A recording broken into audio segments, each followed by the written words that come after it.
A'udzubillahi minasyaitonirrajim. Bismillahirrahmanirrahim. Rabbi a'udzubika min hamazati syayatin wa a'udzubika rabbi ayyahdurun. Rabbi shrah li sadri wa yassir li amri wahlul 'uqdatam min lisani yafqahu qawli. Assalamualaikum warahmatullahi wabarakatuh. Waalaikumsalam. Alhamdulillahirabbil alamin. Segala puja-puji milik Allah Subhanahu wa taala yang atas rahmat karunia kasih sayangnya. Alhamdulillah pada pagi hari ini kita dikumpulkan di tempat yang mulia ini. Pertama-tama mari kita sama-sama doakan siapapun yang menjadi jalan pertemuan kita di pagi hari ini senantiasa mendapatkan keberkahan dari Allah Subhanahu wa taala. Amin. Amin ya Allah ya rabbal alamin. Salawat serta salam juga kita lupakan, kita sampaikan kepada seluruh nabi dan rasul, wabil khusus baginda besar kita Rasulullah Muhammad sallallahu alaihi wasallam, pada para sahabat-sahabatnya, tabi'in, pemuka-pemuka agama, wali-wali Allah, pejuang-pejuang bangsa, dan senantiasa sampai kepada kita sampai akhir zaman. Amin. Amin ya Allah ya rabbal alamin. Ibu-ibu sehat semuanya? Alhamdulillah. Alhamdulillah pagi hari ini seperti biasa saya selalu mendisklaimer gitu ya, bahwa saya bicara di sini pertama bukan mau menceramahi, yang kedua bukan mau mentausiahi gitu, dan yang ketiga bukan berarti saya paling tahu, paling benar gitu. Dan kita seperti biasa spiritnya adalah belajar bersama. Setuju? Setuju ya. Jadi ibu-ibu datang ke sini, saya datang ke sini, kita belajar bareng. Kita sama-sama murid yang terus mau bertumbuh. Jadi jangan merasa digurui, jangan merasa diceramahi, dan yang paling penting adalah bagaimana kita menumbuhkan sesuatu kesadaran yang bukan di luar diri kita tetapi di dalam diri kita. Ngomong-ngomong Bu, kesadaran dan jawaban itu udah ada di dalam nggak? Hah? Kok diam begini sih? Si jawaban udah, petunjuk tuh ada di luar atau ada di dalam? Nah, di dalam. Jadi siapapun ibu-ibu ketemu sama siapa, itu cuma jadi bidan yang membantu melahirkan gitu. Ya, jadi semuanya udah ada di dalam, petunjuknya ada di dalam. Yang di luar itu cuma memberikan refleksi untuk menemukan yang di dalam gitu. Nah, jadi saya selalu bilang, sayanya tuh nggak penting-penting amat lah gitu ya. Tapi yang terpenting adalah ibu-ibu mau meniti ke dalam diri atau tidak gitu. Karena ngulang-ngulang ikut kajian gitu, tapi tidak ada jalan untuk meniti ke dalam, ya nggak akan jadi gimana-gimana juga gitu. Jadi saya rasa kita akan masuk kepada refleksi, dan yang paling penting adalah kontemplasi gitu. Oke, sebelum kita mulai, kita hening dulu sejenak ya, supaya kita nggak terjebak di masa lalu, di masa depan. Kita hening dulu, santai dan relax. Al-Hadiniyah, Al-Fatihah. A'udzubillahi minasyaitonir rajim. Bismillahirrahmanirrahim. Alhamdulillahirabbil alamin, arrahmanirrahim, maliki yaumiddin. Iyyaka na'budu wa iyyaka nasta'in, ihdinas siratal mustaqim. Shiratal ladzina an'amta 'alaihim ghairil maghdubi 'alaihim waladdallin. Amin, amin, amin ya Allah ya rabbal alamin. Kita hari ini mau bahas part sholat yang belum selesai. Ibu-ibu sholat udah berapa lama sih ya? Udah bahas sholat lagi gitu ya. Tapi hari ini saya bahasnya nggak akan basa-basi gitu ya. Jadi yuk kita kosongin gelas, kita kosongin apa yang kita pernah tahu, karena kalau belum kosong biasanya banyak retensi gitu ya, banyak obstacle yang akan sulit untuk kita bisa mendasari. Toh apa yang nanti saya sampaikan jangan langsung dianggap sebagai kebenaran, tapi dikunyah dulu pelan-pelan gitu, karena penting banget pengunyahan itu untuk kita masuk ke dalam ranah yang namanya kontemplasi. Oke, sebelum saya lanjut, ada pertanyaan dulu nggak dari ibu-ibu? Ya, waktunya habis ya, cukup ya. Ya. By the way, video yang kemarin ditonton lagi nggak? Oh, ditonton. Bu Yana sampai beliaunya benar-benar datang hari ini, bolos ke acara seminar hanya gara-gara penasaran palsu gitu ya. Ini kita datang dari Balikpapan ya. Iya, Balikpapan. Boleh tepuk tangan dulu. Pokoknya hype lah ya. Ada pertanyaan dulu nggak sebelum kita masuk? Udah habis waktunya. Oke, ibu-ibu kita pelan-pelan ya, karena kan ini part 2 tuh lumayan agak dalam, jadi kita akan pelan-pelan gitu. Dan diharap kalau nggak ngerti nggak usah pura-pura ngerti, nanya aja ya. Nah, jadi nggak usah pura-pura oke gitu, nanya aja. Ibu-ibu kan masa sih sholat itu kan sehari-hari nih, betul ya? Oke, kita itu bahwa dalam tradisi Islam, kita bicara masalah konteks dalam tradisi Islam, sholat itu jembatan atau tujuan? Jembatan atau tujuan? Jembatan. Oke. Berarti sholat itu adalah alat untuk menjadikan kita menjadi Islam. Jadi sekarang saya tanya, orang yang rajin sholat pasti Islam nggak? Belum tentu. Kenapa? Karena ketika dia melakukan sholat hanya dalam bentuk ritual, dia belum masuk ke dalam konteks Islam secara esensial. Nah, saya mau bagi dulu begini. Ingat nggak kemarin kita bahas ada diri, ada identitas. Masih ingat? Di ruangan ini yang sama dirinya apa identitasnya? Beda nih. Ini seruangan ini yang sama dirinya atau identitas? Yang beda adalah identitas. Sekarang saya tanya, berarti yang manusia itu diri atau identitas? Diri. Ibu-ibu ini orang apa manusia? Manusia.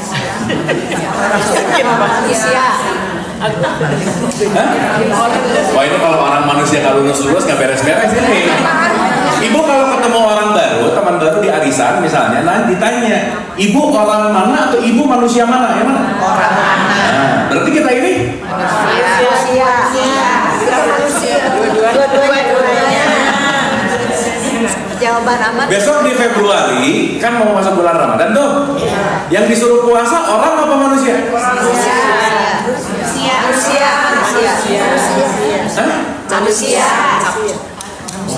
Orang yang bertakwa. Kan kalimatnya ya ayyuhalladzina amanu kutiba alaikumus. Gimana Mbak terjemahannya? Hai.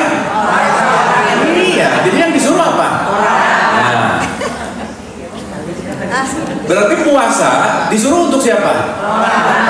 Supaya jadi ya bukan jadi orang takwa kan.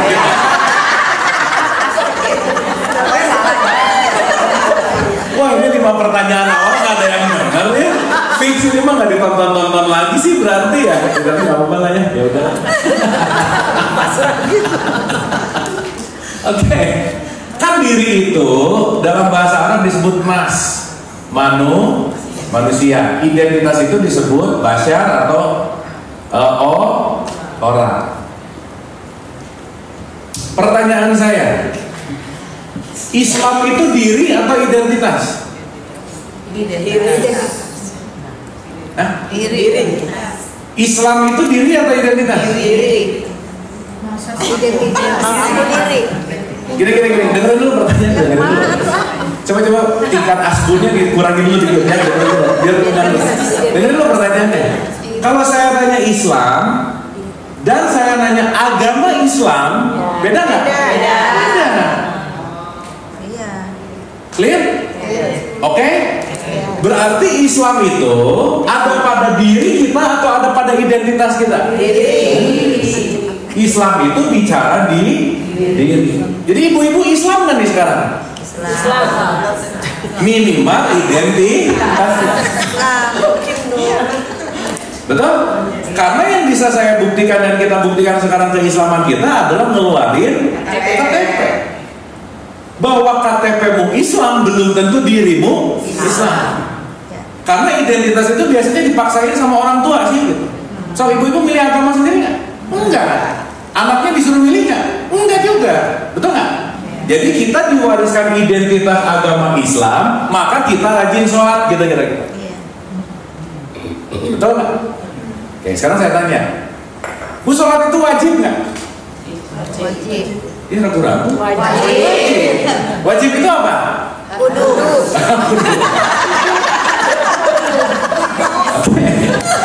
Oke. Sholat itu ada 2 perspektif wajib. Yang satu harus, ya. Tapi kalau orang yang ngejawab sholat itu harus, itu levelnya TK sih biasanya. Kalau level orang dewasa, wajibnya itu udah bukan harus, tetapi aku perlu.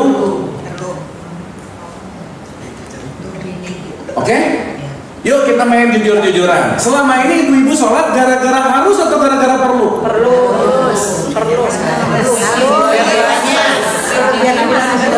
Itu jawaban paling aman sih. Awalnya harus. Ya sekarang saya nanya, sekarang ibu-ibu sholat itu harus atau perlu? Perlu. Atau kebiasaan? Perlu. Kebiasaan. Dua-duanya kan. Sekarang saya tanya, kalau ibu merasa sholat itu perlu, apa manfaat sholat buat hidup ibu-ibu? Apa manfaat, dampaknya apa? Tenang. Oh, seperti itu juga. Sabar. Mengingatkan. Sadar. Berbuat lebih.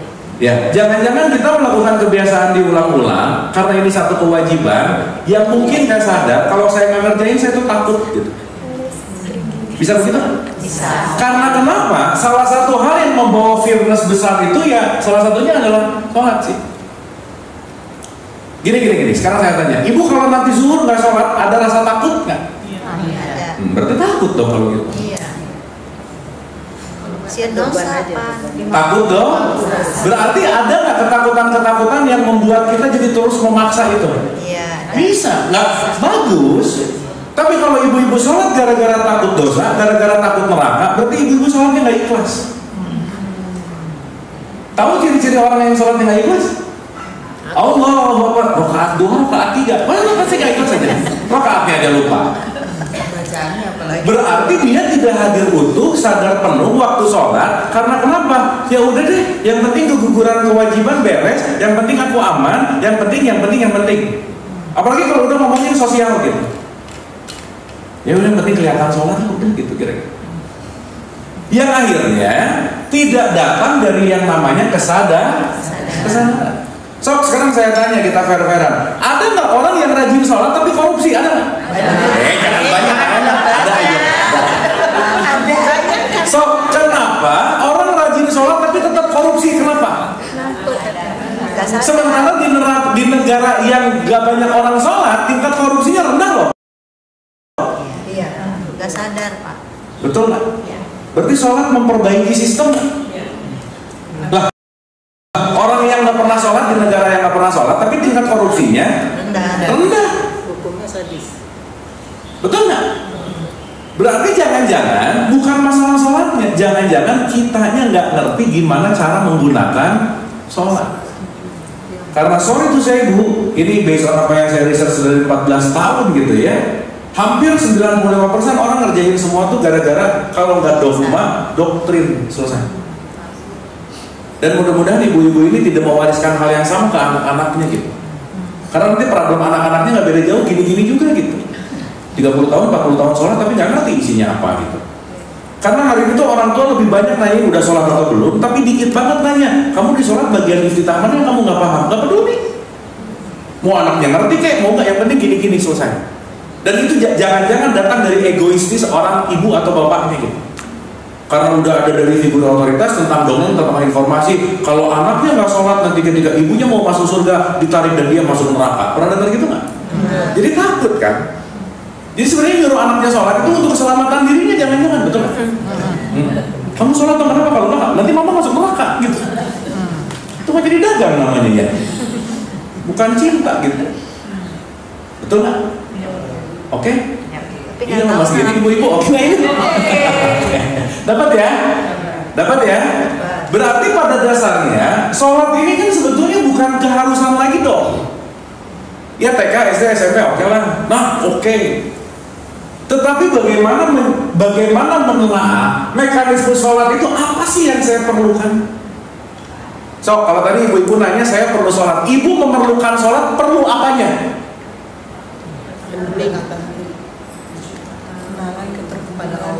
Terhubungan. Apalagi?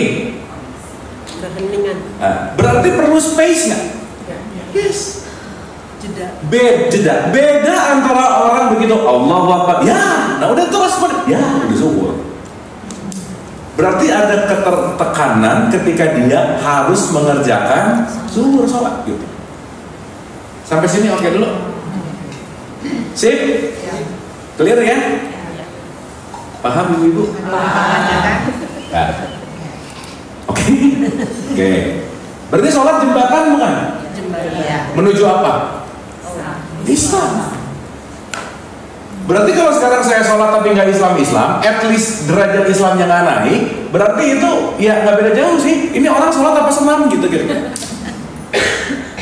Karena jangan-jangan dia cuma olahraga, belum mengolah rasa. Nah sekarang saya tanya, Bu, Islam itu apa sih?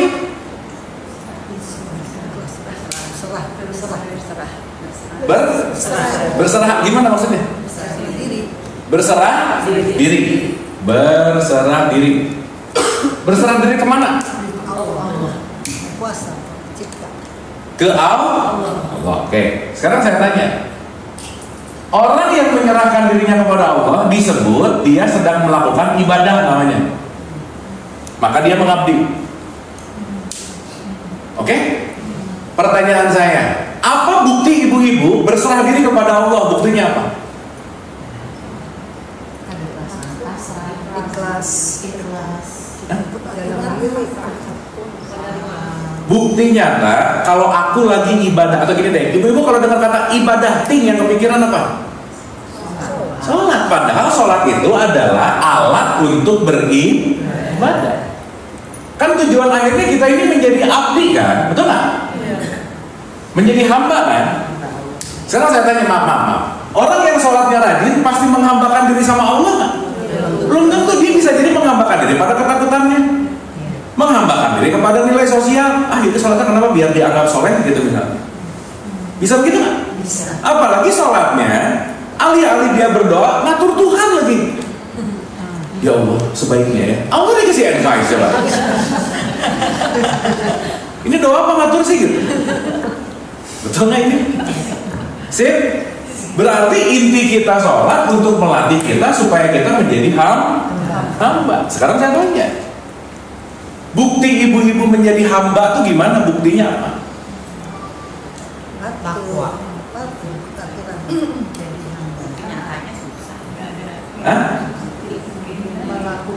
Nah, sekarang saya tanya, kita ini menghamba kepada siapa? Allah. Ibu kenal nggak sama siapa yang ibu hambakan dirinya? Nah, mulai. Kenal.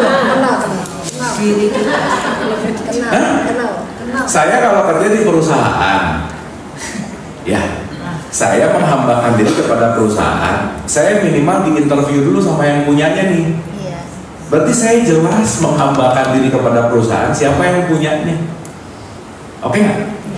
Berarti pertanyaan saya, kalau saya nggak kenal kepada siapa kita menghamba, jangan-jangan ini ilusi gitu. Betul nggak?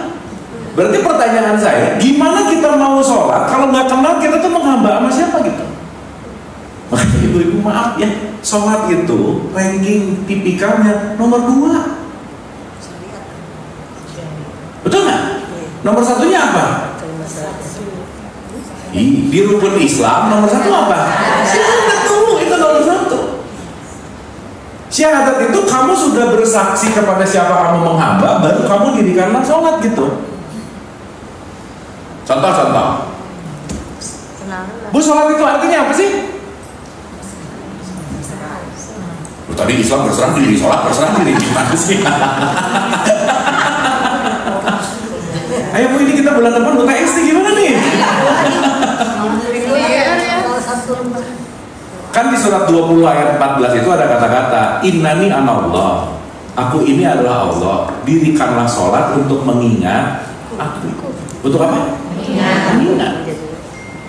Jadi sholat secara bahasa bisa diartikan ingat atau terhubung. Oke, sampai sini? Ingat atau terhubung. Sekarang saya tanya, syarat mutlak mengingat apa Bu? Kenal.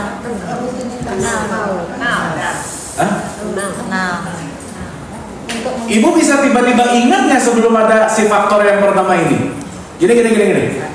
Gini. Ibu bisa ingat seseorang kalau ibu udah ketemu orang ini, benar nggak? Iya. Kan nggak mungkin, aduh kangen deh sama si Jack ya. Udah pernah ketemu belum sih? Aneh nggak? Aneh. Kamu lagi ngapain? Lagi ingatnya si Jack. Udah ketemu belum sih? Jadi nggak jelas gitu. Bener nggak ini? Jadi sekarang tuh tiba-tiba ngegas nyuruh sholat, tapi syahadatnya nggak beres gitu loh, Bu. Dan lagian juga ibu-ibu maaf ya, orang tuh sekarang syahadat banyak basa basi sih gitu. Sok beo diajarin asyhadu alla ilaha, bisa ngikutin nggak? Bisa. Tapi dia ngerti isinya nggak? Jadi syahadat itu bukan ngomong-ngomong, ucap-ucap, tutur-tutur, bukan itu sih sebenarnya. Jadi makanya di pertemuan kemarin, kenapa kita dalamin dulu bahwa gimana saya mau sholat kalau saya belum syahadat. Sampai sini oke? Bu, kita pemanasan dulu nggak apa-apa ya? Santai ya? Mending pelan tapi party. Bukan pasti party ya. Artinya mending santai tapi kita dapat gitu. Sampai sini rumusnya dapat? Berarti Islam itu terletak pada KTP-mu atau pada sifatmu? Sifat. Jadi bisa nggak yang KTP-nya Islam tapi tidak memiliki sifat Islam? Bisa. Sebaliknya, bisa nggak KTP-nya nggak Islam tapi sifatnya Islam banget? Bisa. Makanya nggak usah ngejudge based on identity. Karena kita nggak pernah punya kuasa judgment dalam konteks identity itu nggak bisa. Kenapa? Karena bukti orang yang Islam di dalamnya ada keimanan, ada ketakwaan. Orang iman adalah orang yang mengamankan orang lain. Berarti orang Islam itu salam, damai, mendamaikan orang lain. Berarti kalau dia rajin sholat tapi kerjaannya tidak mendamaikan, Islam nggak? Nah, berarti orang yang nyebelin nggak mau ngedamain itu yang disebut non-Islam.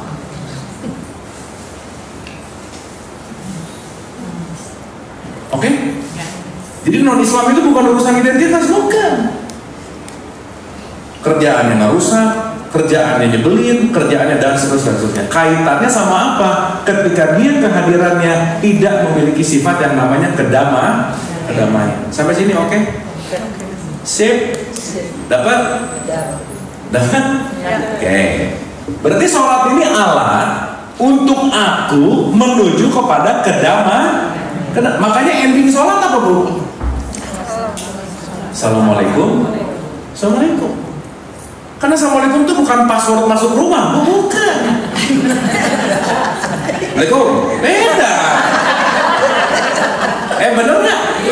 Orang ngetok, Assalamualaikum. Assalamualaikum itu adalah I am here to bring peace to everyone. Keseluruhan. Saya membawa damai untuk keseluruhan.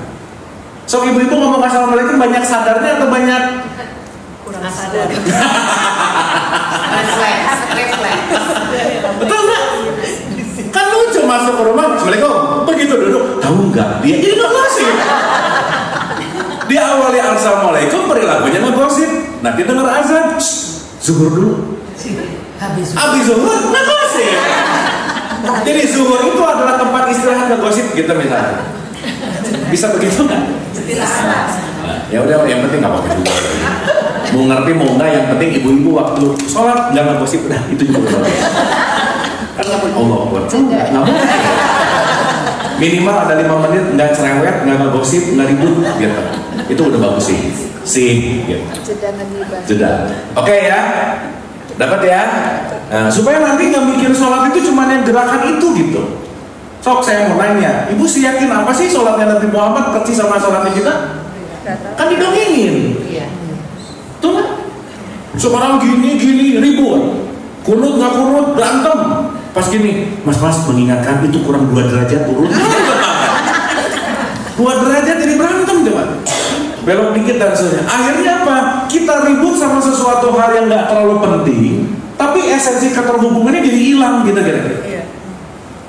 Tuh nggak? Kan saya ngomong gini nggak ngomong sama anak-anak TK kan?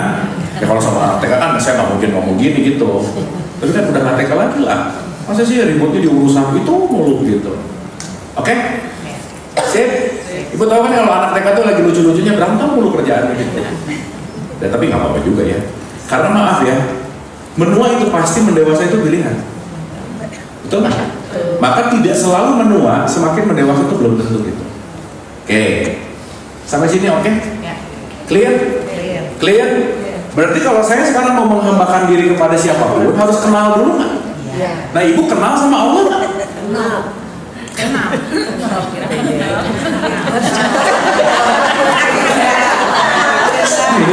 SD kayaknya. Makanya kan Nabi Muhammad itu bilang gini loh, awaludin ma'rifatullah, kata Nabi Muhammad.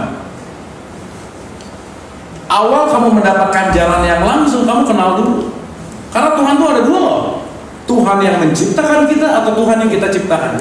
Nah, ibu nyembah yang mana tiap hari? Yang menciptakan kita. Ah, yang benar. Iya. Benar. Oke? Maka pengetahuan kita tentang Allah, tentang Tuhan itu penting banget. Nah, sekarang saya mau nanya dulu. Bu, kita mundur dulu ke sini boleh ya? Santai ya? Yang penting kita pulang dari sini punya perspektif yang lebih dalam tentang sholat, nggak cuma olahraga gitu. Tapi dapat menggunakan momentum itu untuk benar-benar pasrah, berserah seutuh-utuhnya dan hadir utuh di sini saat ini. Dan hanya itu yang sebenarnya nanti kalau kita sebut pulang tuh ibu jangan mikir nanti tanah kusir mati, bukan itu poinnya. Karena perjumpaan sama Tuhan yang harus menunggu mati gitu. So saya mau nanya, ibu mau mati dulu ketemu Tuhan atau mending ketemu Tuhan dulu baru mati ya kan? Kalau mati ketemu nanti salah ketemu lagi. Oh ini bukannya gitu. Betul nggak? Sip? Oke? Nah, pertanyaannya simpel. Pertanyaannya simpel. Kita ngomong syahidah. Dan baru nanti sholat. Karena nanti ini rangkaian nih. Puasa, zakat, haji. Dan itu tuh jangan dipikir syahadat bunyi, sholat gerakan, puasa gak makan gak minum, zakat 2,5%, haji ke Mekah gitu. Enggak gitu, enggak. Itu urusan TK lah. Perlu ritual, yes. Bu, Allah dekat apa jauh? Dekat. Oke. Berarti doa di Cipete sama doa di depan Ka'bah mana yang dikabul? Kenapa? Sekarang saya mau tanya kalau gitu. Allah itu di dalam kita atau kita di dalam Allah? Yang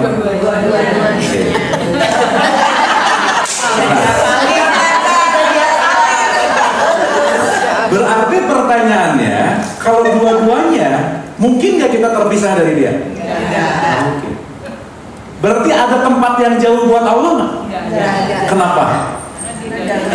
Meliputi. Karena saya nggak mungkin nulis di sini. Karena ruang tulis saya cuma ada di papan ini. Oke?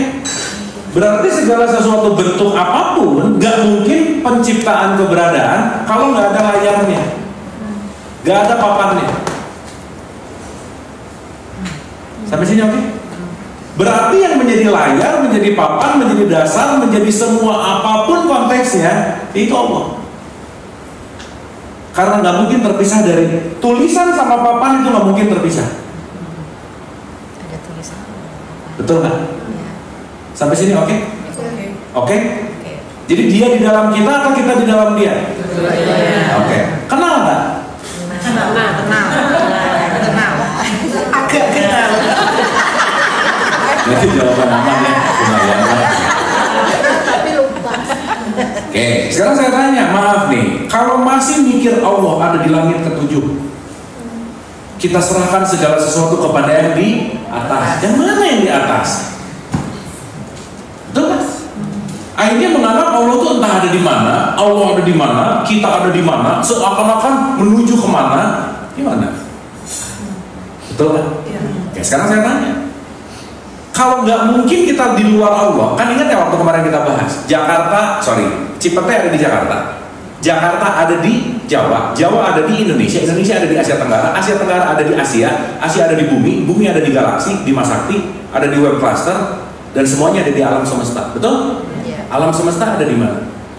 Semua meliputi. Di dalam Allah.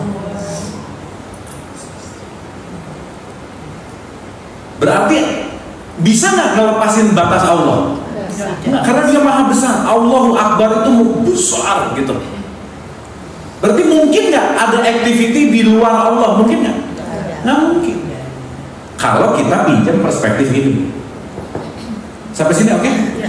Itulah nanti kenapa Quran ngomong aku lebih dekat kepadamu dari urat leher. Kenapa? Ya kamu nggak bisa hidup nggak ada aku gitu. Semua tulisan ini nggak bisa menampil kalau tidak ada layarnya gitu loh. Paham? Oke? Ya. Oke? Ya. Berarti mungkin nggak kita hidup kalau nggak ada layarnya ini? Kalau nggak ada Allah mungkin nggak? Contoh, ini kursi nih, bawahnya disebut kolong, betul? Nggak ada kolom, ada. Kolong ini ada karena ada kursinya saya pindahin ke sini. Kolongnya ada nggak? Kenapa? Pindah. Berarti si yang namanya kolong selalu ada karena ada keberadaan tunggal ini. Paham nggak? Ya. Sip? Berarti nggak mungkin ada kita kalau tidak ada keberadaan tunggal yang namanya Allah, gitu kira-kira.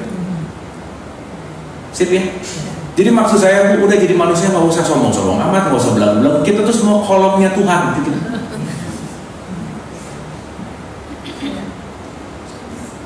Dan kita sadar eksistensial kita tuh datang dari mana? Dalam perspektif ini, gitu. Makanya di syahadat aku bersaksi. Kalau bersaksi menyaksikan nggak? Menyaksikan. Hah? Menyaksikan.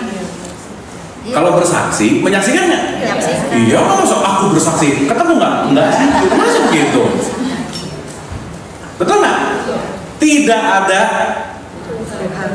ilah selain Allah. Ibu tiap hari ngomong gitu nggak? Iya. Tapi bersaksi beneran nggak? Benar. Kadang. Sebenarnya kok Pernah ketemu Allah? Belum sih. Kan aneh ya. Oke dulu nggak sampai sini? Oke. Sekarang saya mau nanya. Maaf. Ibu pernah nonton bioskop kan pasti ya? Ibu kalau nonton bioskop itu kan cuma nonton layar sebenarnya. Yang diproyeksikan gambar. Betul? Tapi begitu proyeksi gambarnya hadir, ibu lupa sama layarnya, sibuk sama dramanya. Betul kan? Si filmnya ada kebakaran, layar kebakar nggak? Ada banjir, layar basah nggak? Berarti kalau saya punya kesadaran layar dan aku tahu aku adalah layar itu, maka drama yang hidup aku akan mengerti bahwa ya itu hanya nempel di layar aja sih, gitu. Tapi aku karena nggak sadar punya kesadaran layar, maka aku melekat kepada dramanya. Jadi hidupnya penuh drama gitu kira-kira. Maka sesuatu yang sering dikasih makan pasti hidup. Jadi ibu kalau tiap hari ngasih makan drama, pasti hidupnya banyak drama aja. Tapi kalau saya sadar bahwa saya adalah layar itu, setiap drama yang hadir, saya hanya akan bersaksi. Bersaksi. Maka paling PR dalam hidup itu hanyalah bersaksi. Kenapa? Karena kita punya habits dan kita punya kecanduan untuk menilai. Itu masalahnya. Sampai sini oke? Oke? Ibu-ibu diam gini. Oke ya? Nah, punya pelan-pelan ibu ya. Supaya kita nggak mundur-mundur lagi bahasanya gitu lagi gitu. Tapi dapat ya? Ibu get something nggak? Iya. Dapat ya? Berarti Tuhan Allah wujudnya. Wujud. Ini ragu-ragu sih.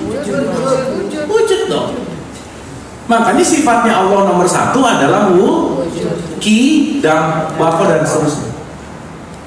Maka kalau sekarang saya dalam tanda petik mau menyembah Allah, berarti harus kenal dan harus quote and quote menyaksikan dulu nggak kira-kira? Yes.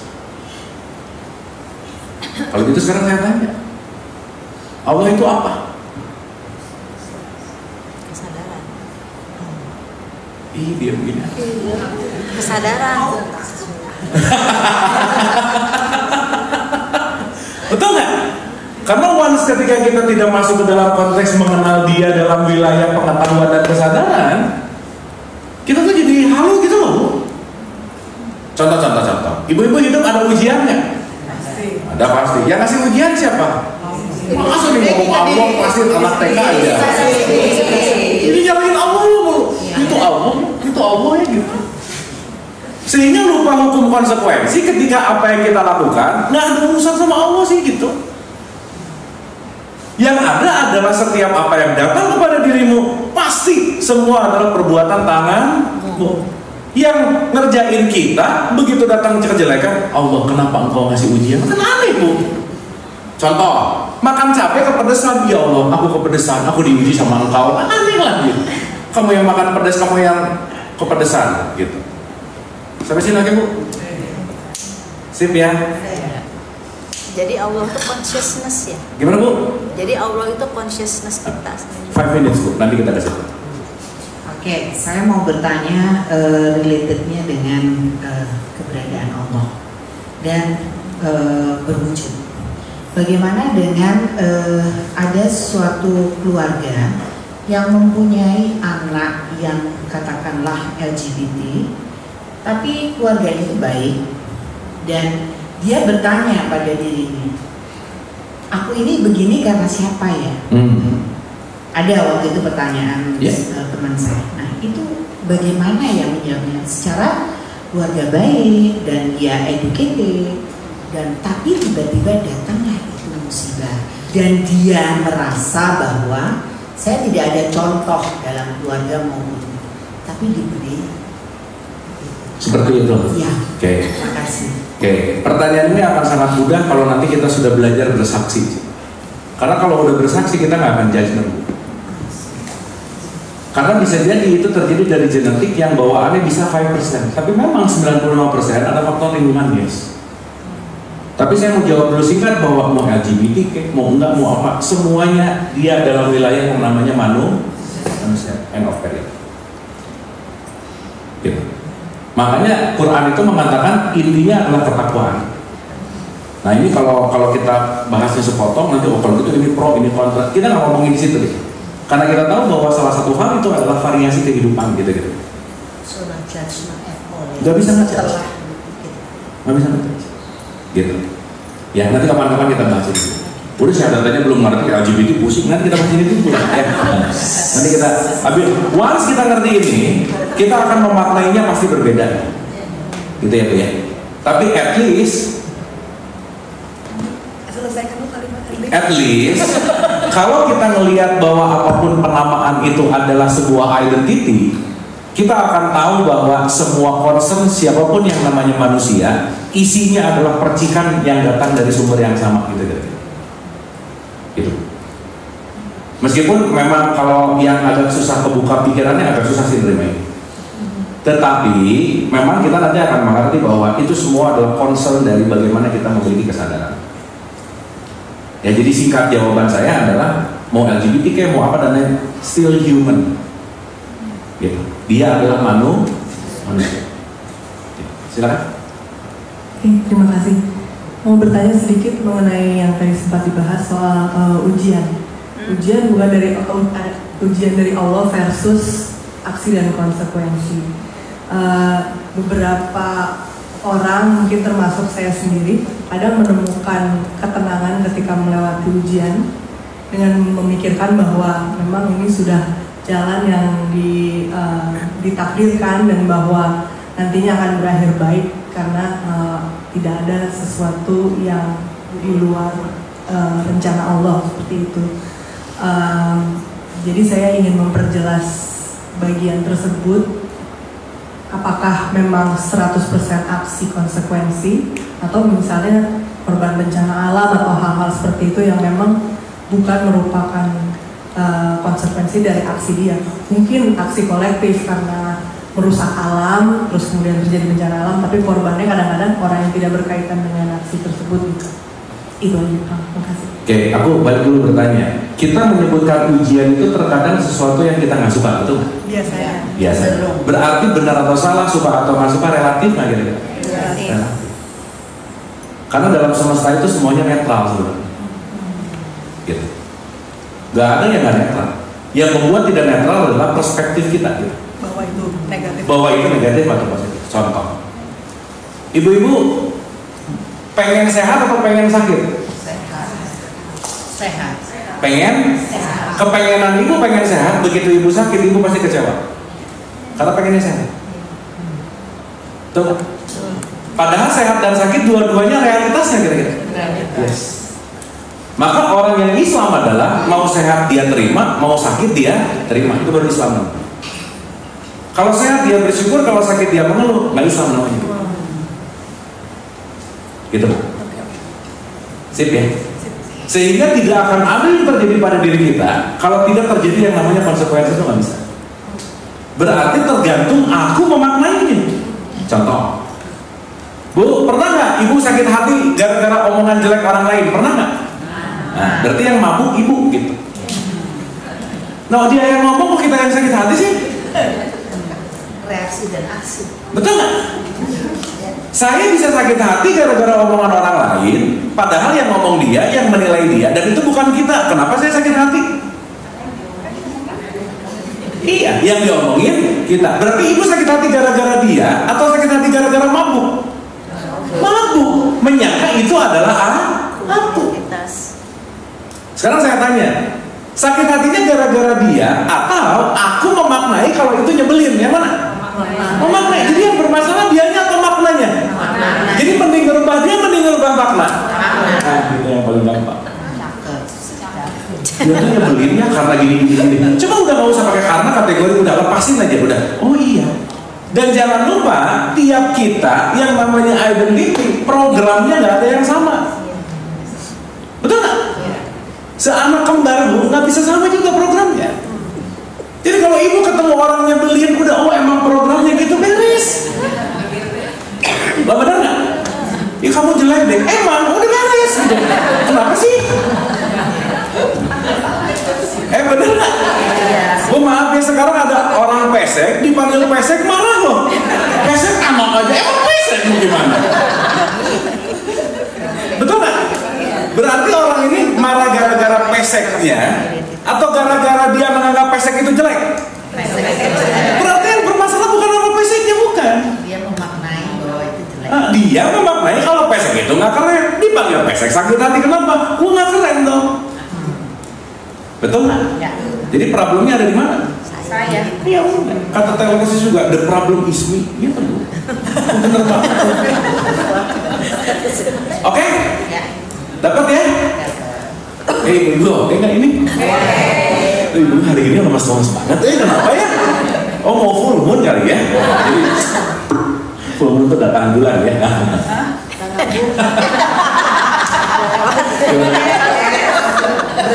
Sorry.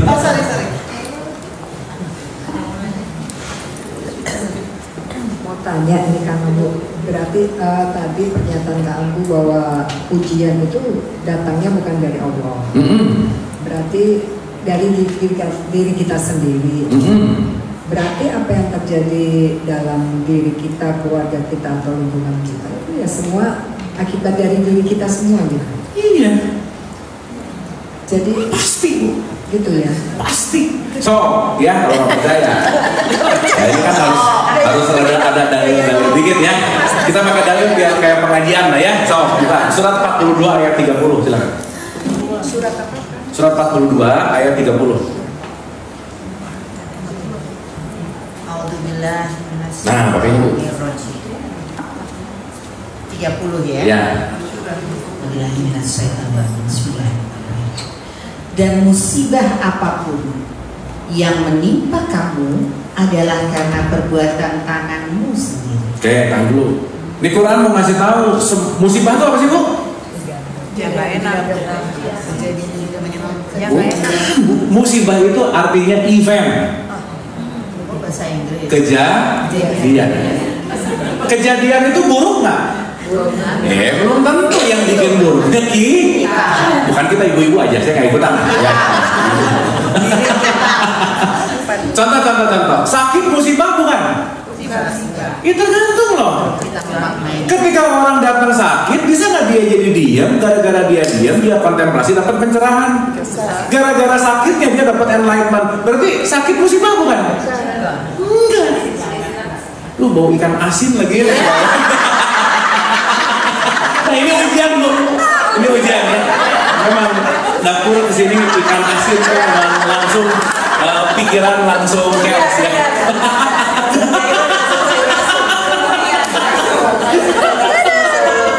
Ya. Oke Bu ya. Contoh. Aduh anak saya tuh gini gitu. Coba ibu perhatiin deh. Vibrasi frekuensi yang ibu pancarkan sama si anak tiap hari kayak gimana gitu. Kan cuma nggak nyadar aja. Betul nggak?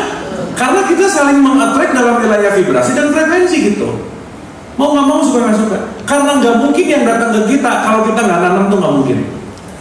Jadi Bu, please stop nyalahin siapa-siapa kalau terjadi pada diri kita. Sadarilah bahwa ini adalah konsekuensi, titik.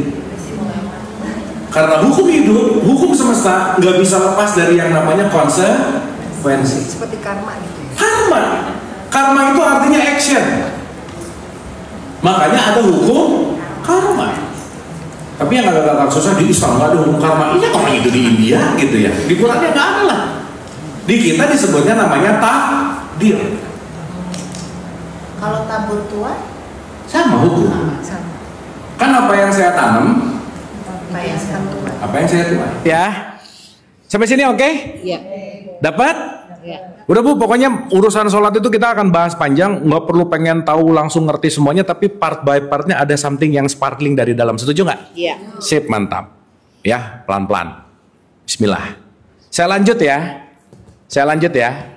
Berarti kalau saya sekarang mau mengingat Allah, harus kenal dulu sama Allah nggak? Iya. Kalau kenal harus tahu dulu nggak? Harus menyaksikan nggak? Yes. Gimana Bu? Cara bersaksi 5 menit lagi, tenang Bu, ini lagi mau dijelasin, tenang, santai. Oke, ini make sense dulu nggak? Alurnya oke nggak? Saya mau ke rumah ini, kalau nggak kenal sama pemilik rumahnya nggak akan dimasukin, betul nggak? At least saya tahu siapapun yang punya rumahnya, tahu yang mana yang punya rumahnya, gampangannya gitulah. Oke, ya, oke, gini Bu. Saya mau membagi 3 dulu. Dalam Quran, Allah itu dibagi dalam 3 terminologi. Ada Rob, ada Malik, ada Ilah. Pernah dengar nggak? Makanya di surat Anas ada Kul a'udzu bi Rabbinas, Malikinas, Ilahinas. Jadi kita penting untuk ngerti dulu, dia itu punya partikel-partikel yang banyak lah gitu kira-kira. Makanya namanya aja ada 99. Sebenarnya 99 itu bukan dinamain sebanyak 99, bukan sih. Itu namanya unlimited, tapi yang bisa dituliskan kurang lebih begitu. Karena kan dia tuh nggak terhingga gitu kira-kira. Sampai sini oke dulu? Iya. Sip. Jadi sekarang kalau ada pertanyaan, Tuhan itu apa? Allah itu apa? Nomor 1 Bu. Dalam konteks yang namanya Rob itu artinya mendidik, mengayomi, merawat, itu namanya Rob. Makanya kita ini, semesta raya ini punya Rob, pendidik, pengayom. Itu adalah nanti konteksnya adalah hukum semesta.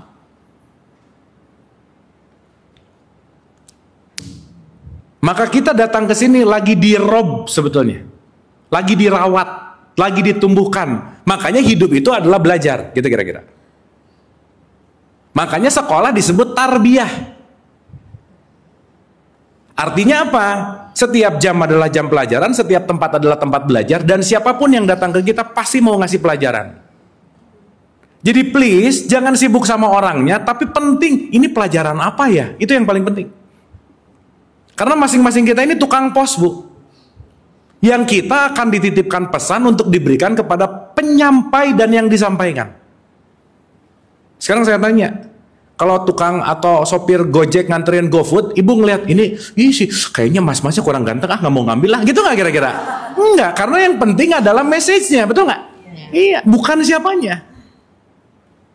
Makanya Imam Ali bilang, undur makola, wala tandur makola. Kamu nggak penting siapa yang menyampaikan, tapi apa yang disampaikan itu yang penting. Sampai sini oke Bu? Ya. Terutama yang nyampeinnya nggak jelas kayak saya misalnya. Jadi omongan saya Bu, jangan dipercaya-percaya amat ya. Tapi tolong direnungkan, dikunyah, nanti dapat sarinya, kerjain sesuai dengan apa pengalaman dan kesadaran kita gitu. Karena saya tidak berusaha meyakinkan sesuatu, nggak ngajak kemana-mana, nggak pengen diikutin dan saya, nggak penting buat saya. Dan ini hanya berbagi supaya kita sama-sama bertumbuh gitu kira-kira. Karena yang bahaya adalah ketika kita menyangka akan ada satu figur otoritas yang menyelamatkan saya dan membawa saya menuju kepada petunjuk. Gak akan nyampe sampai kapanpun juga. Karena semua petunjuk sudah ada di dalam dirimu. karena itulah kita penting. Siapa yang di luar diri kita untuk ngaca ke dalam, gitu kira-kira. Sampai sini oke? Ya. Clear? Berarti yang di luar refleksi dari dalam nggak? Berarti kalau ibu ketemu orang nyebelin, yang nyebelin siapa? Gua lah gitu. Jadi harusnya gua banget. Nah gitu Bu. Begitu gua banget gitu Bu. Karena dia begitu pasti ada apa ya? Sumbangan kita untuk begitu. Sampai sini oke? Clear? Berarti ya saya mau sederhanakan. Ini ada 8 kitab ngomongin ini, Bu, panjang banget, tapi let's make it simple, oke? So the easiest way, hal yang paling mudah kalau kita berbicara tentang what is God, what ya, bukan who. Nomor 1, Allah adalah kecerdasan tanpa batas, itu nomor 1.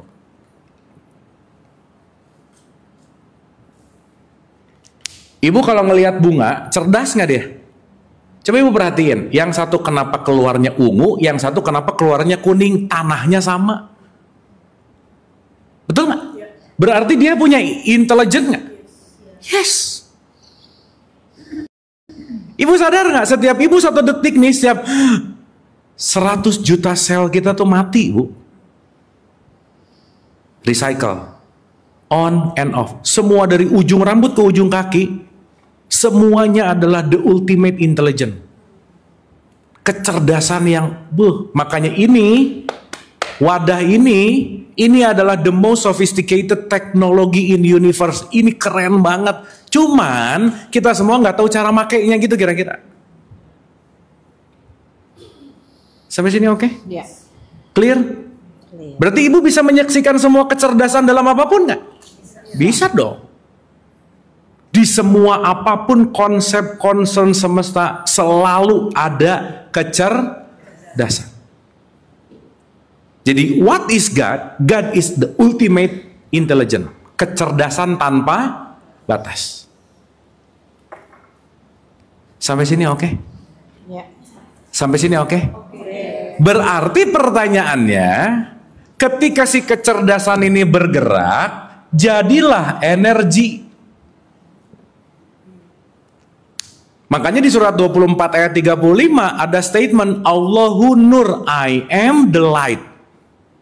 Aku adalah cahaya. Dan nanti itu adalah kaitannya si kita ini semua adalah energi. Contoh ya. Contoh. Bu, saya lagi pegang apa, Bu? Spidol. Sekarang saya tanya. Saya abis nanya, ibu langsung lakukan ya, langsung jawab. Cuman sedetik waktunya. Kenapa? Lepas dari sedetik ada potensi bohong, udah gitu aja. Jadi ibu kalau nanya sama orang gini, nanti dia nyari alasan.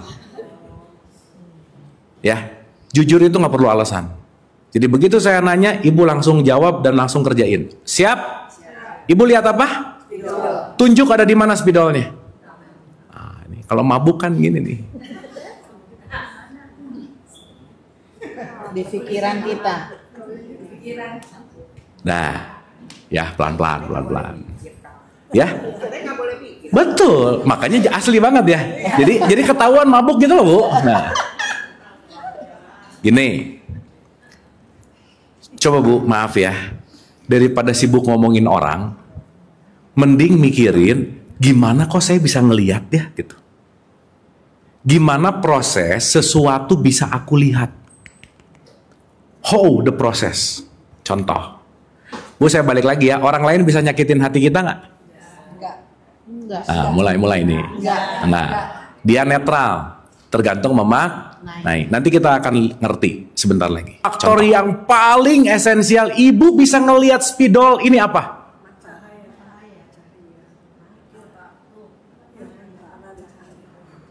Nah, mulai lagi nih, mulai. Ya benar sih. Tapi sadar nggak? Kalau yang namanya kuping dan mata, itu namanya instrumen dengar dan instrumen lihat. Berarti daya lihatnya nggak di kuping, nggak di mata dong. Kan ini instrumennya aja. Contoh, ibu pernah nggak ngasih tahu orang kuping punya tapi nggak mau denger, pernah nggak? Pernah. Namanya suami, misal. Paling dekat.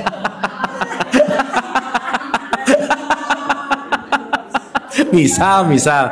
Berarti punya kuping belum tentu dengar. Makanya Quran tuh ngomong, aduh ini kalian ya punya penglihatan nggak dipakai, punya pendengaran nggak dipakai, punya hati akal pikiran nggak dipakai. Terus apa bedanya sama binatang ternak sih gitu?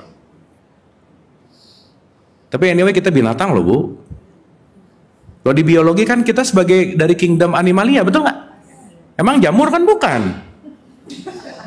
Makanya kita ini disebut hayawan natikun, hewan yang bisa jadi kalau nggak mikir lagi jadi apa? Jadi ibu-ibu ini banyak mikir atau banyak pikiran? Ya udah, makanya kan nggak heran lah ya, udah gitu. Awas lah ya, ini suka orang GR, aku tuh banyak mikir, bukan banyak pikiran. Kalau banyak mikir akan tercipta hal baru. Kalau banyak pikiran mumet di situ-situ mulu gitu. Paham ya? Sip. Spidol. Maaf ya bu, ini kalau gelap, saya mau gini-gini, nggak kelihatan. Jadi faktor utama kita bisa melihat itu bukan spidolnya, cahaya.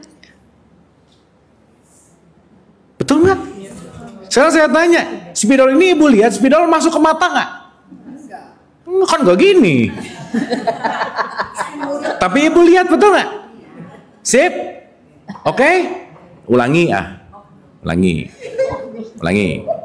Coba ibu sekarang lihat spidol, lihat ada, udah. Terus ibu merem sekarang.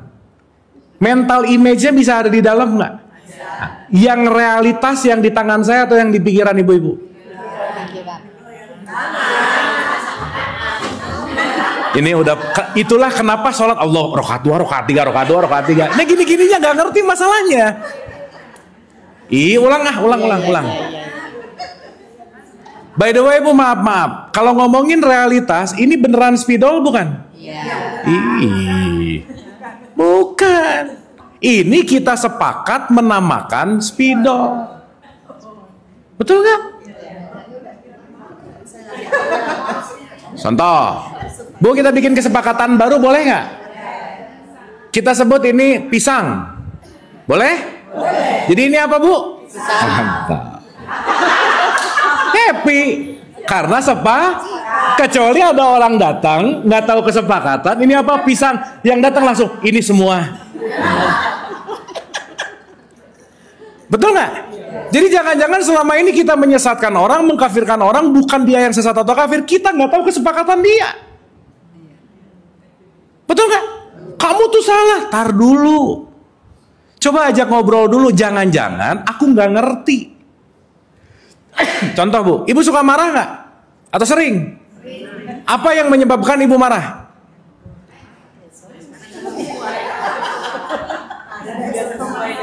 Tidak sesuai dengan. Coba dijawabnya tuh pakai kesadaran ya. Jawabnya tuh jangan asbun gitu. Coba dengerin dulu pertanyaan. Apa penyebab aku marah? Satu bu, karena aku tidak mengerti. Selesai. I don't understand. Maka aku marah. Setuju nggak? Kalau ibu ngerti, ibu nggak akan marah. Sekarang saya tanya, apa penyebab nggak ngerti? Karena aku kekurangan pengetahuan. Karena aku nggak tahu, aku jadi nggak ngerti, maka aku marah. Berarti orang yang bikin marah cuman mau ngingetin, tambah pengetahuan, tambah knowledge. Karena kamu kekurangan knowledge, kamu kekurangan pengertian. Jadi sekarang jangan dikit-dikit kayaknya kamu kurang iman deh. Bukan, kurang pengetahuan. Dikit-dikit kurang iman, dikit-dikit kurang iman. Bukan itu poinnya. Jadi knowledge penting nggak? Penting. Tanpa knowledge nggak akan ngerti. Sok sekarang saya tanya, disuruh sholat diajarin gini-gini dulu nggak dulu kita? Enggak. Sholat ya, takut dosa. Rajin sih, tapi nggak ada perubahan karena kenapa? There is no knowledge di situ gitu. Dan sudah menjadi konsensus kalau yang rajin ke masjid soleh gitu. Betul nggak?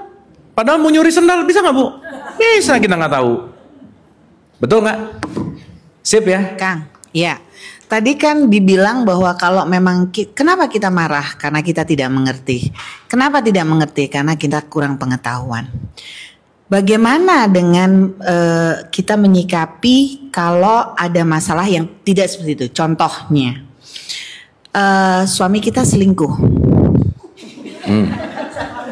Misal, ya. Nah, misal. Karena mungkin ibu kebanyakan pakai daster di rumah misalnya. Jadi nggak menarik gitu. Misal kan bisa ya. Enggak, kita bicara seperti yang terjadi. Kita mengesampingkan dulu yang Kang Abu tadi bilang. Realita. Bagaimana menyikapi suami yang selingkuh? Apakah kita harus marah-marah karena tidak pengertian atau tidak mengerti, atau memang saya kurang pengetahuan hanya untuk melihat bahwa fenomena ini udah biasa. Oke. Kalau urusan ini saya nambah satu, Bu. Kurang komunikasi. Enggak, banyak loh Kang sekarang yang komunikasi. Iya. Gini Bu, komunikasi itu kan bukan basa-basi yang oke. Kan komunikasi di sini kan kita berbicaranya gini Bu. Maaf ya. Contoh. Ini LGBT sekarang selingkuh. Ini bahasa apa sih kita ya? Makanya perlu ikut kajian supaya nggak ngejudge. Contoh. Kita tahu bahwa yang namanya pernikahan itu tidak dalam konteks adalah hubungan biologis, betul nggak? Ya dong. Ya. Makanya memperkenalkan pasangan kan nggak ada. Kenalin nih body mate aku nggak ada, soul mate, betul nggak? Iya. Jadi intinya, once ini ada soul connection, sekarang itu basa-basi komunikasi verbal antara body, tapi soulnya nggak nyatu gitu loh Bu. Sorry to say, dan ini terjadi gitu. Dan yang menarik, mereka mempertahankan status pernikahan gitu. Padahal di dalamnya udah nggak ada sakinah gitu. So that's why saya selalu mengatakan bahwa once soulnya udah nggak terconnection, ada satu pilihan, itu namanya divorce. Dan divorce memang. So that's why divorce is a new hope gitu. Ya, tidak salah juga. Nggak ada yang salah. Karena cerai itu bukan berhenti saling mencintai, tapi berhenti saling menyakiti gitu loh. Ya. Nah, kalau dikatakan tadi itu seperti yang terakhir, kenapa Tuhan membenci perceraian? Ya, gini. Sebenarnya Tuhan tuh nggak pernah ngebenci-benci sih Bu. TGP. Iya, masa aku benci ini, aku suka ini, masa gitu? Ya itu kan perumpamaan kan, perumpamaan supaya orang kalau hal yang dibenci Tuhan dihindari gitu loh Bu. Ya kan saya ngomong cerai juga jangan mentang-mentang marahan sekali cerai ya, nggak gitu juga kan, dalam ongoing proses gitu maksudnya. Gini loh, ketika ada kata-kata Tuhan membenci, maksudnya gini, kalau kamu lepas dari hukum aku, maka kamu yang akan nerima konsekuensi gitu Bu. Dan kalau kita dalam konteks melakukan karena takut sama Tuhan, berarti kita nggak ikhlas dong karena takut. Tapi nanti kita ngerti bahwa segala bentuk apapun, saya nyambung dulu sedikit lagi ya. Jadi Tuhan itu satu apa Bu? Kecerdasan tanpa batas, bergerak menjadi energi, energi yang membadat menjadi materi. Ketiga hal ini menjadi yang namanya realitas gitu.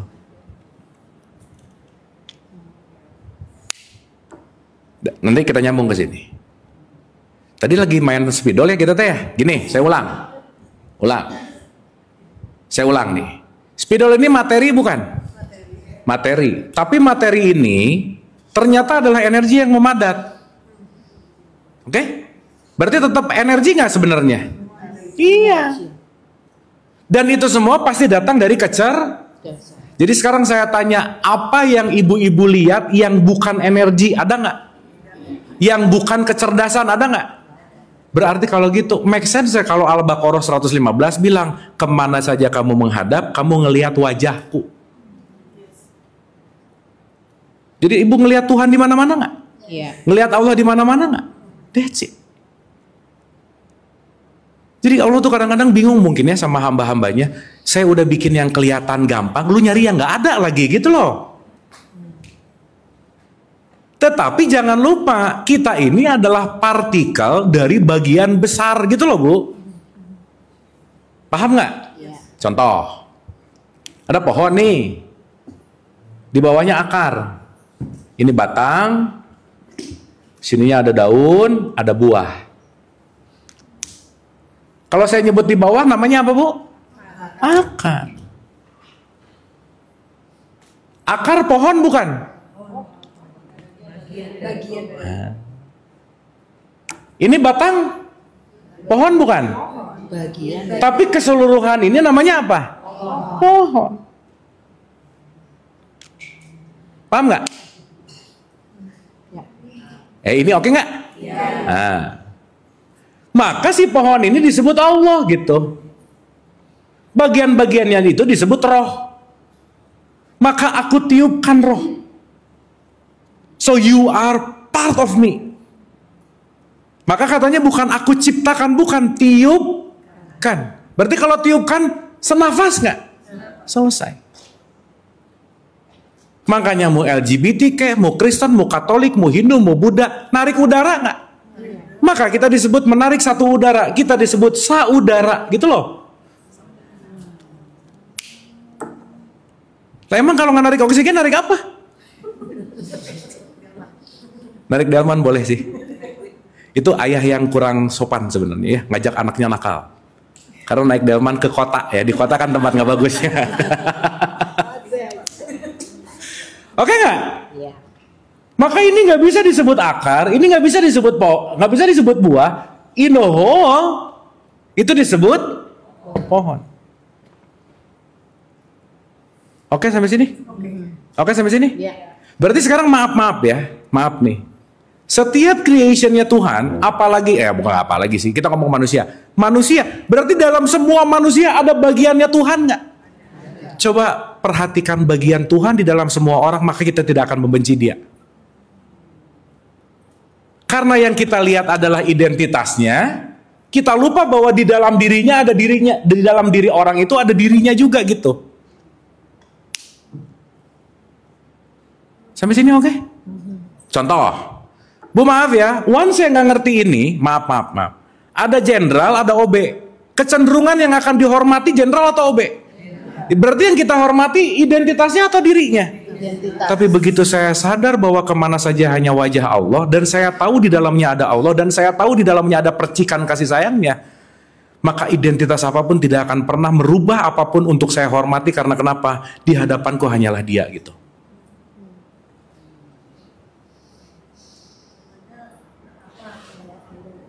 Sebentar. Betul Bu.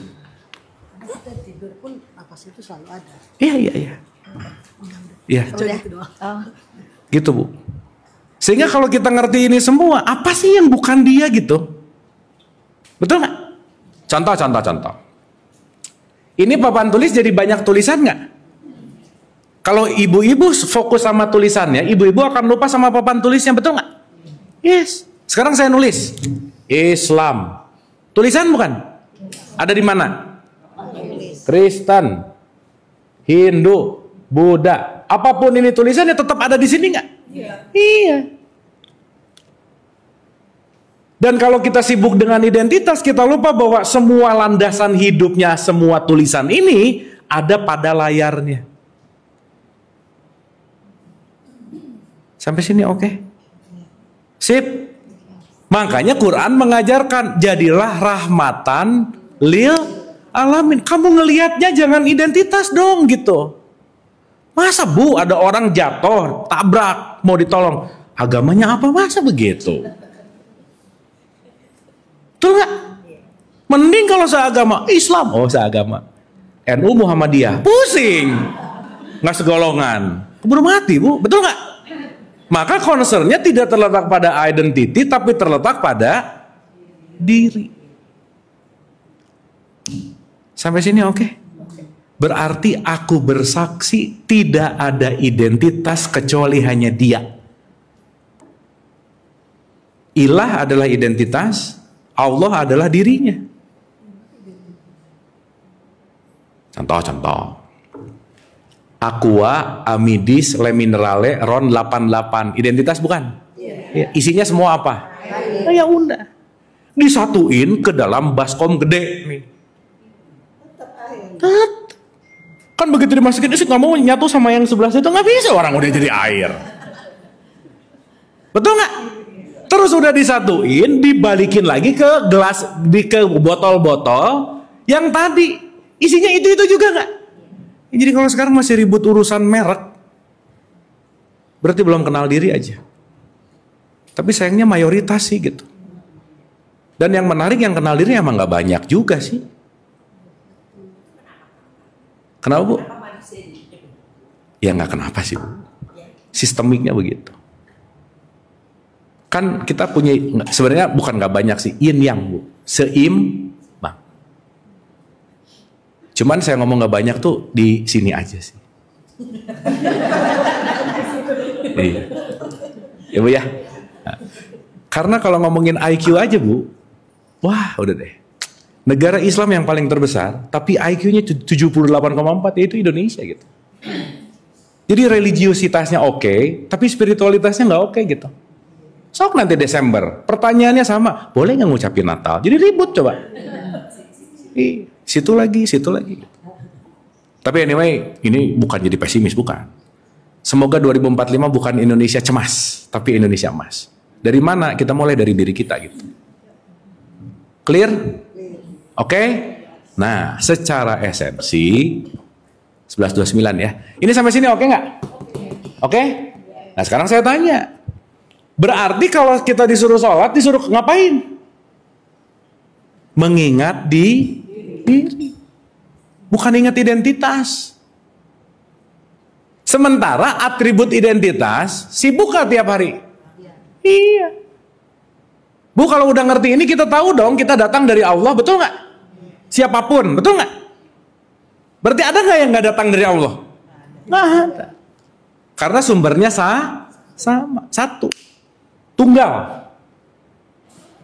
Jadi sekarang ngelihat beda, oh sumbernya sama. Yang satu hitam putih, yang satu ini sama.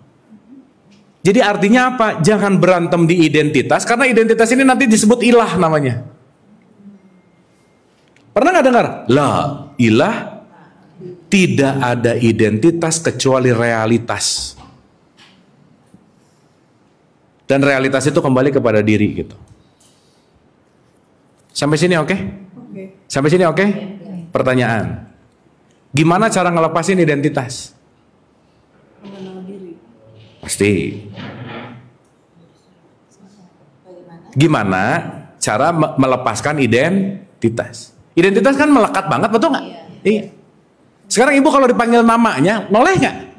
Otomatis nggak? Padahal itu nama asli bukan?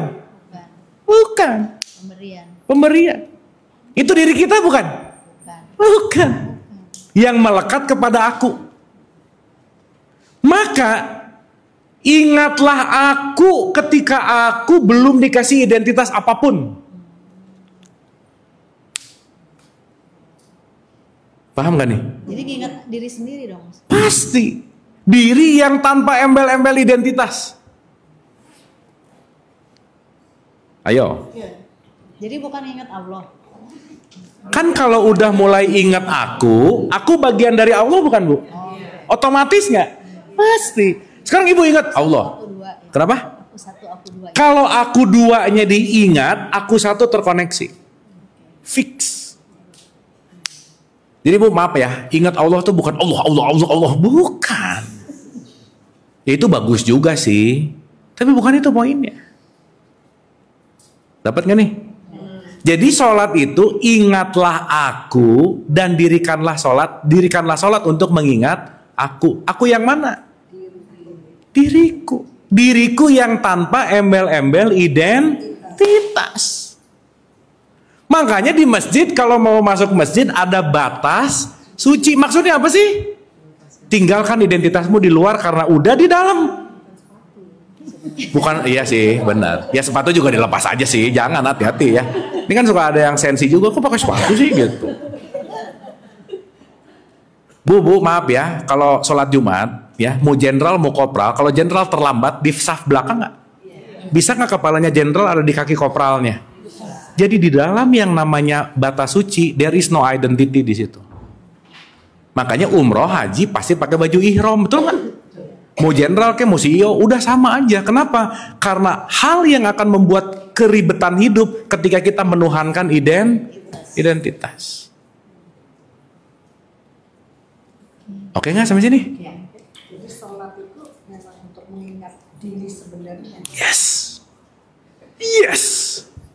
Ingat dirimu ketika kamu belum dikasih nama, ketika kamu belum dikasih agama, ketika kamu belum dikasih warga negara, ketika kamu belum jadi istri, ketika kamu belum jadi ibu. Lepasin semua atribut identitas, so that's yourself. Bayi baru lahir udah langsung dikasih nama sih, Bu. Ya anggapnya begitulah. Seperti program yang fresh, belum dikasih apa-apa. Makanya sebelum sholat disuruh apa, Bu? Wudu.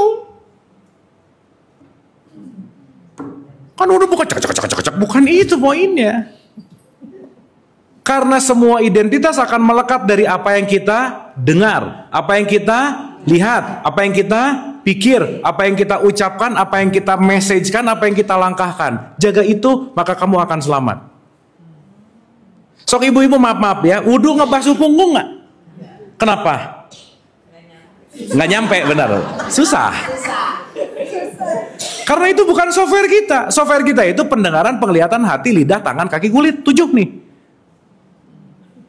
Kan dikurang dari itu, Bu. Surat 16 ayat 78. Surat 23 ayat 23. Surat 41 ayat 20 sampai 22. Itu bicara tentang software dan hardware kita. Sorry, 24 ayat 24. Ibu buka aja ya. Dan kamu keluar dari perut ibumu, kamu nggak tahu apa-apa, dan aku memberikan pendengaran, penglihatan, dan hati, akal pikiran. Itu dibasuh nggak? Jadi waktu ibu wudu, itu ngebersihin kotoran kuping atau membersihkan pendengaran? Itu poinnya. Ya Allah, kenapa ya perasaan nggak enak? Ya ampun, dari tadi dengar gosip mulu, misalnya. Aduh, kenapa nggak enak dari tadi ngelihat gosip mulu, misalnya. Betul nggak? Berarti pertanyaannya, ketika aku mau terkonek kepada Tuhan, nomor 1, konek dulu kepada dirimu. Kepada dirimu yang mana? Diri yang secara diri yang lepas dari identitas. Sampai sini oke? Sip, Bu? Oke ya? Supaya selesai sholat, identitasnya nggak menggunakan kita lagi gitu. Beres sholat begitu jelek lu, Bu maaf ya, si Abu jelek, dia lagi ngejelekin aku atau lagi ngejelekin namaku? Oh, ini jelekinnya nama kok, bukan aku. Coba kalau semua orang seperti kamu. Ya nggak bisa juga, Bu. Kan ada yin ya. Ibu kalau anaknya dijelekin sakit hati nggak? Iya, berarti melekat. Tapi bukan berarti udah nggak cuek. Beda loh ya, beda. Maka hal yang akan membuat kehidupan susah adalah kemelekatan terhadap identitas. Mendominasi. Bu, Tuhan itu apa sih definisinya? Sesuatu yang mendominasi dirimu. Itu Tuhan. Maka kalau didominasi sama uang, Tuhan jadi uang. Uang jadi Tuhan. Didominasi sama anak jadi. Makanya tidak ada Tuhan selain Allah. Realitas aja udah. Allah itu adalah sang realitas. Paham, Bu? Oke? Dikit lagi ya, habis ini kita praktek. Dikit aja. Terakhir. Ulang dulu. Aku bersaksi, menyaksikan Allah gitu. Paham ya? Berarti Allah itu, kita udah ngerti nih partikelnya. Berarti dia nomor 1 adalah kecerdasan tanpa batas. Yang kedua energi. Yang ketiga Maka dalam setiap materi ada dia nggak? Udah gitu. Maka ngelihat pohon dirawat, ngelihat binatang dirawat, ngelihat manusia dirawat. Kenapa? Aku sedang merawat dia gitu. Makanya kalau pinjam di tradisi Bali keren banget, Bu. Ada namanya Trihita Karana, Harmony with God, Nature, People. Habluminanas, habluminallah, habluminal alam. Nah di masjid ini rada jarang disebut habluminal alam. Makanya buang sampah sembarangan gitu. Sholat sih rajin, tapi buang sampah sembarangan nggak ngerasa dosa gitu. Ya. Nah artinya apa? Once kita mengerti bahwa ini semua adalah satu kesatuan sebagai realitas, berarti Allah itu sang realitasnya. Iya. Pertanyaan, lawannya realitas apa Bu? Ekspektasi.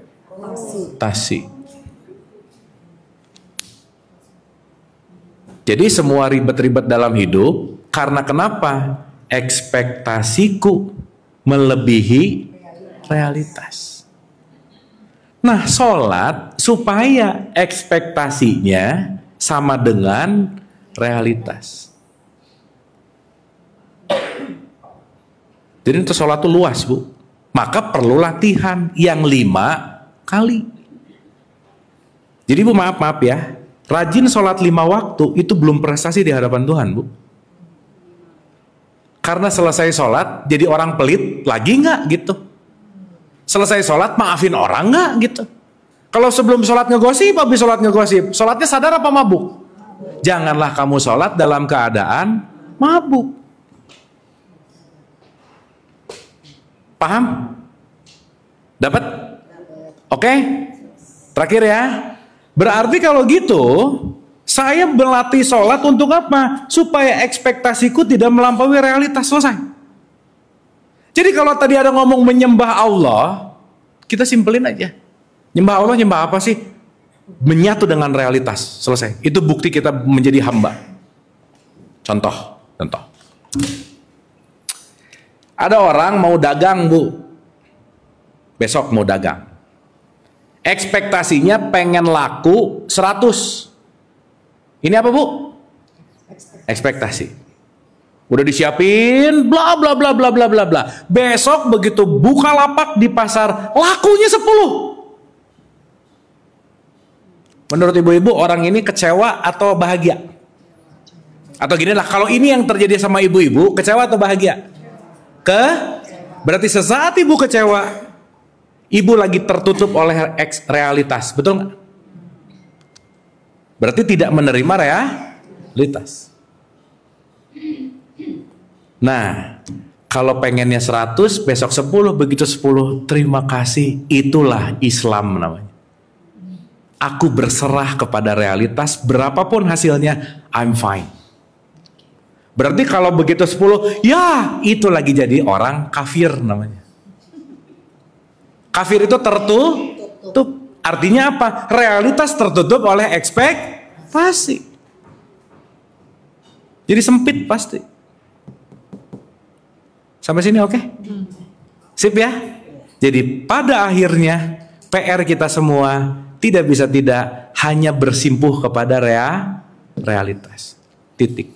Dan sholat adalah wahana kita untuk berlatih agar kita bisa latihan menerima realitas. Sampai sini oke? Sip? Pakai mic Bu? Pakai mic supaya bisa kedengeran di sini aman. Maksud saya kan kalau kita sholat itu kan ada latihan. Apakah kita Udah nyala Bu, nyala. jadi bingung lupa. Enggak, maksudnya itu kan sholat itu kan latihan ya. Nah itu apakah dengan begitu membantu kita untuk lebih kepada hakikat gitu dari situ, bisa nggak gitu ngebantu kita? Kita lebih mengerti hakikatnya dulu. Pasti. Kenapa kita susah paham hakikat Bu? Karena satu poin bahwa ekspektasinya gede banget. Contoh, salah satu partikel ekspektasi itu namanya segitiga manas, pikiran, perasaan, dan emosi. Kalau pikiran ibu sibuk, perasaan ibu nggak oke, emosinya nggak karuan, ibu nggak bisa berpikir jernih. Betul nggak? Berarti harus membuat ini tenang nggak kira-kira? Yes. Maka kalau jiwamu tenang, maka pintu hakikat akan kebuka. Terus kalau apakah sholat itu justru untuk membuat kita mengerti gitu? Pasti. Dengan latihan itu. Pasti. Gunanya. Tapi ini kita akan bahas di next pertemuan. Karena next pertemuan kita akan nggak akan banyak gini-gininya lah. Tapi ibu nanti ngerti, oh ini sholat gitu maksudnya. Sip ya. Tapi kalau kita nggak ngerti ininya dulu, basic knowledge-nya kita nggak punya gitu loh Bu. Contoh, sesuatu yang sulit kita mengerti karena pikirannya sibuk, betul nggak Bu? Pertanyaan saya, kalau kita pengen beneran dapat esensi, pikirannya penting untuk tenang nggak? Yes. Berarti 5 kali sehari saya belajar menenangkan jiwa. Dah. Kalau pakai bahasa sekarang, ini yang disebut mindful. L-nya 1. Kalau mindful, pikiran banyak namanya. Ya, awas beda tipis nih. Gitu Bu. Ketika pikiran Ibu tenang, perasaannya tenang, hatinya lebih tenang, Ibu akan melihat sesuatu yang belum terlihat sebelumnya. Sebenarnya ada 2 dilema ya. Kita berpikir tenang, sementara kita pengen sholat itu supaya tenang. Nah sholat itu juga harus tenang, jadi kan kadang-kadang. Nanti Ibu akan ngerti bahwa sholat itu bukan yang ini aja, gitu loh. Bahkan setiap Ibu lagi masak, Ibu bisa terhubung kok. Sama kayak meditasi Bu, meditasi itu bukan duduk diam, gitu bukan. Tapi melakukan segala perilaku dengan meditatif. Terhubung gitu ya. Terhubung. Artinya apa? Saya tidak reaktif mengerjakannya. Saya mengerjakannya dengan kesadaran gitu. Nah, latihannya yang 5 kali gitu. Sip ya? Jadi primernya bukan yang 5 kali sebenarnya, bukan. Tapi tanpa yang 5 kali nggak ada wahana latihan gitu. Tanpa puasa nggak ada wahana latihan. Ujungnya untuk apa? Ujungnya ini kok. Bahasa kerennya nanti disebut takwa. Bu maaf ya, semua bahasa Quran, orang yang paling mulia di hadapanku adalah orang yang paling takwa loh. Nggak ada. Orang yang paling mulia ada orang yang rajin tahajud. Nggak ada Bu. Orang yang paling mulia adalah orang yang rajin umroh. Nggak ada. Jadi mau rajin umroh, rajin puasa, rajin sholat, rajin apapun, kalau nggak takwa, dia nggak mulia gitu. Paham nggak? Jadi yang penting sholatnya atau takwanya? Dua-duanya. Kan yang satu jembatan, yang satu titik sampai. Nah, ini memang nih, udah jam-jam krusial sih ya, memang. Jadi yang penting puasanya atau takwanya? Dua-duanya. Yang satu jembatan, yang satu titik sampai. Oke? Ibu-ibu ini kunyah dulu ya. Ini nanti pertemuan berikutnya H-2, H-3 atau H-1 nggak apa-apa. At least udah nonton 2 kali lagi tayangan ini. Karena next pertemuan udah. Tadi saya ngomong nggak bahasa. Ini masih rada basa-basi sih. Tapi next pertemuan udah deh. Kita semoga nggak banyak lagi kata-kata, tapi Ibu bisa mengalami langsung gitu. Oke? Oke? Silakan Ibu. Mic-nya boleh. Siapa ini? Terima kasih Kang Abu. Mau nanya, kan katanya kita harus menenangkan diri ya pada sholat. Tapi kita kan harus tahu juga arti yang kita baca. Nah ini kadang-kadang pikiran kita jadi ngartiin bacaannya gitu. Jadi udah tenang terus tadi lupa, atau kita hanya surat An-Nas berarti pemahamannya aja gitu ya, atau Al-Ikhlas pemahamannya bahwa ini gitu kita, atau yaitu perbacaannya gitu aja ya. Terima kasih. Nomor 1 Bu, dalam hidup nggak ada harus Ibu. Itu 1. Yang kedua, kalau kita baca bahasa Arab nggak ngerti jadi nggak paham. Tapi kerennya tuh Nabi Muhammad tuh nggak pernah bilang disuruh baca Al-Fatihah sih Bu. Beral-Fatihahlah ketika kamu sholat. Beral-Fatihahlah. Berarti bukan membunyikan, tapi mengalami gitu. Berarti kalau saya sholat tiba-tiba saya cuma tenang aja gitu, nggak apa-apa? Ya, nanti kita bahas next pertemuan Bu. Karena kalau short to the, ya balik lagi ya, gini Bu. Ketika kita bicara ibadahnya mahdoh, atau ibadah yang kita bicara dalam konteks yang namanya sosial, kan udah ada tata caranya, betul nggak? Tetapi kalau Ibu mau bicara tentang ibadah yang individu, that's your own way. Karena di surat 22 ayat 67 bilang semua orang punya syariatnya yang beda-beda. Dalam tanda petik. Tetapi kita penting tahu di wilayah mana kita lakukan gitu. Gitu ya Bu ya. Oke. Nah, nanti kita akan ngerti bahwa ternyata coba buka deh. 75 ayat 16. Pasti ngerti. Nah, 75 itu surat Al-Qiyamah ayat 16. Jangan engkau Muhammad gerakkan lidahmu. Maaf, saya ulangi lagi. Jangan engkau Muhammad gerakan lidahmu untuk membaca Al-Quran karena hendak cepat-cepat menguasainya. Ayo sekarang pada baca Quran ngebut nggak? Iya. Lanjut dulu. Oke. Tuh, jadi jangan cepat. Lanjut. Dan sesungguhnya kami yang akan mengumpulkannya di dadamu dan membacakannya. Siapa yang mau membaca ini? Dia juga. Luar biasa ya. Jadi tugas kita membacakan atau mendengarkan? Lanjut. Dan apabila kami telah selesai membacakannya, maka ikutilah bacaannya itu. Baru kalau udah beres, ikutin. Jadi kalau pas Al-Fatihah gimana kita mendengerinnya? Pakai hati dan perasaan itu. Iya, nanti kita bahas. Oke. Jadi pemahamannya aja ya, atau Rasanya, Bu. rasanya aja. Kan kalau meditasi kita nggak pakai kata-kata Iya, tenang. iya. Tapi pada saat sholat jadi Ya nggak apa-apa, Bu. Kan nanti kalau udah terlatih kan itu udah nggak chaos nanti lagi. diajarin latihannya ya Pak. Karena kan sebenarnya maaf, Bu. Ketika ibu yang 5 waktu itu kan latihan. Oh, oke. Primary-nya bukan itu. Tapi selesai Assalamualaikum. Nah. Iya. Maka kalau kamu udah aku selesaikan baca, lakukanlah. Ikutilah bacaannya. Oke. Yang penting diaplikasikan kehidupan sehari-hari gitu ya. Oke. Terima kasih. Allahu Akbar. Oh, Allah tuh gede banget. Apa artinya? Ternyata aku nothing, Bu. Bismillahirrahmanirrahim. Oke. Semuanya hanya atas namamu. Dan semuanya hanyalah welas asih. Maka ketika aku meniadakan diri, yang hadir hanyalah Dia. Maka aku tidak punya kekuatan apapun, yang hadir hanyalah Dia. Maka pujian hanya milik Dia. Bagaimana aku mengambil kredit terhadap apapun yang aku lakukan, sementara yang hadir hanya Dia gitu loh, Bu.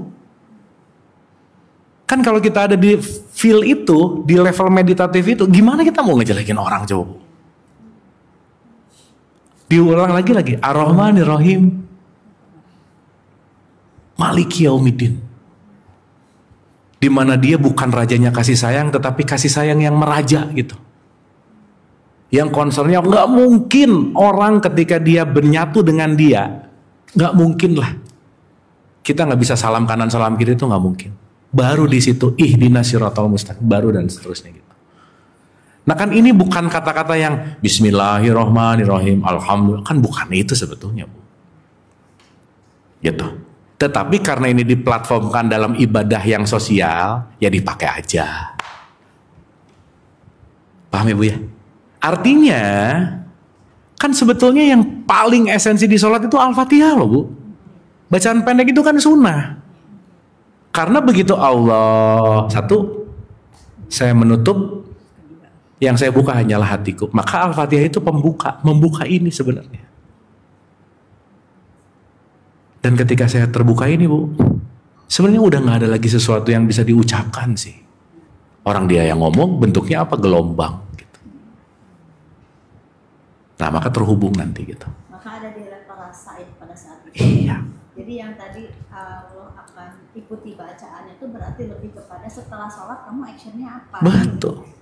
Betul. Ya bahasa kasarnya, kamu jadi saya nggak sih gitu loh. Kamu mewakiliku nggak sih gitu. Atau kamu mewakili egomu gitu. Ya di sholat nggak ada lagi dong Pak. Apanya? Apa-apa. Harusnya. Iya. Tapi kan ingatnya cuma 5 menit ya. Iya. Berikutnya lupa lagi. Tapi diingetin lagi. Lupa lagi. Iya, makanya kita latihan per 5 menit. Nanti latihan sholat daim namanya. Setiap tarikan nafas adalah sholat. Makanya kan ada sholat ritual, ada sholat syariat, ada sholat hakikat. Sholat yang 5 waktu, ada yang daim gitu loh.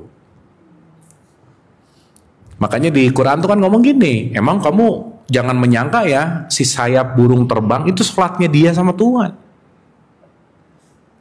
Mengepakkan sayap itu kan sholatnya dia gitu. Nah makanya kenapa saya bahas ini dulu, Bu? Supaya mindset sholat kita tuh bukan yang gerakan hanya itu gitu loh, Bu. Tapi jangan menghilangkan yang itu, jangan. Karena itu latihannya baik gitu. Tapi itu bukan tujuan. Oke Bu ya, Ibu pasti ngerti lah pokoknya. Ya, dapat jawabannya. Karena jawabannya bukan dari saya Bu, dari dalam. The answers always within. Oke? Lemas segini nih Oke nggak nih? Oke. Ini tuh antara lemas ngerti apa lemas bingung sih, nggak apa-apa juga sih ya. Mangga Ibu. 24 ayat 35. Ya. Ada yang mau ditanyakan, ibu-ibu? Silakan monggo. Mic-nya. Ada? Mangga. Ibu yang tadi oke ya? Paham ya, mudah-mudahan, tapi nanti next. Ibu pertemuan yang akan datang kalau bisa datang lagi gitu ya, supaya nyambung gitu. Dan kalau bisa ini ditonton 2 kali minimal. Aman ya? Sip, kalau gitu. Ibu-ibu dapat sesuatu nggak hari ini? Dapat ya? Bismillah ya. Mudah-mudahan dapatnya bukan hanya dalam knowledge, tetapi dalam rasa, dan yang paling penting adalah bagaimana mentransformasikan knowledge kita menuju kepada perilaku itu sih. Yuk kita hening dulu sejenak, boleh ibu-ibu santai dan rileks, duduknya jauh lebih tegak tapi tidak memaksa, kacamatanya boleh dibuka dulu. Dan silahkan pejamkan matanya.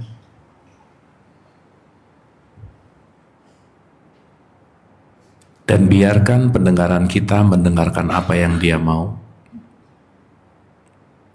Tidak perlu dianalisa, tidak perlu dinilai. Jadilah pendengar, hanya pendengar. Tidak ada suara yang buruk, baik, semua hanyalah suara.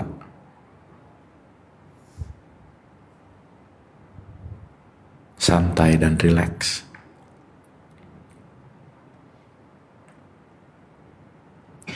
Dan saksikan nafasnya.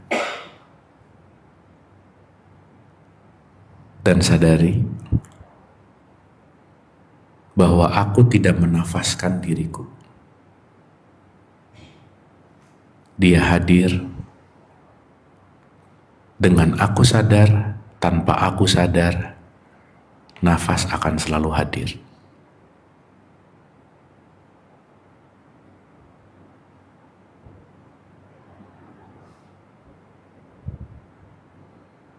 Santai dan rileks.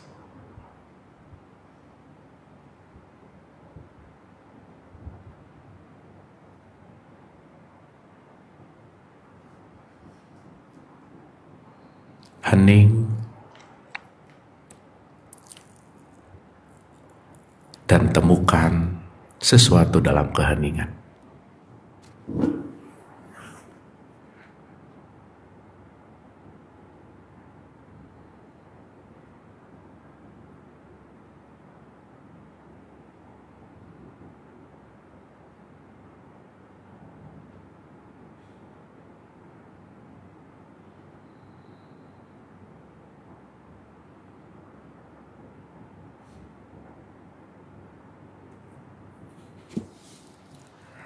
Al-Hadiniyah Al-Fatihah. A'udzubillahi minasyaitonirrajim. Bismillah. Alhamdulillahirabbil alamin. Ar-Rahmanirrahim. Maliki yaumiddin. Iyyaka na'budu wa iyyaka nasta'in. Ihdinas siratal mustaqim. Siratal ladzina an'amta 'alaihim ghairil maghdubi 'alaihim waladdallin. Amin, amin ya Allah ya rabbal alamin. Terima kasih ibu-ibu atas perhatiannya. Mohon maaf lahir dan batin. Ibu-ibu senantiasa sehat dan bahagia. Hatur nuhun, wabillahi taufiq wal hidayah. Assalamualaikum warahmatullahi wabarakatuh. Alhamdulillah siang ini kita belajar bersama banyak dengan Kang Abu, dan insya Allah kita bisa menjadi pribadi yang lebih baik lagi untuk hari ini dan selamanya. Amin ya rabbal alamin. Dan ibu-ibu selalu sehat dan bahagia, panjang umur. Kebetulan hari ini kita ada tamu dari Bogor, Ibu Valentina. Beliau kita pengen tahu ya, Ibu Valentina ini kenapa kok pengen menghadiri Kang Abu secara offline. Boleh dong kita minta iya. Bentar Ibu. Ya. Aduh.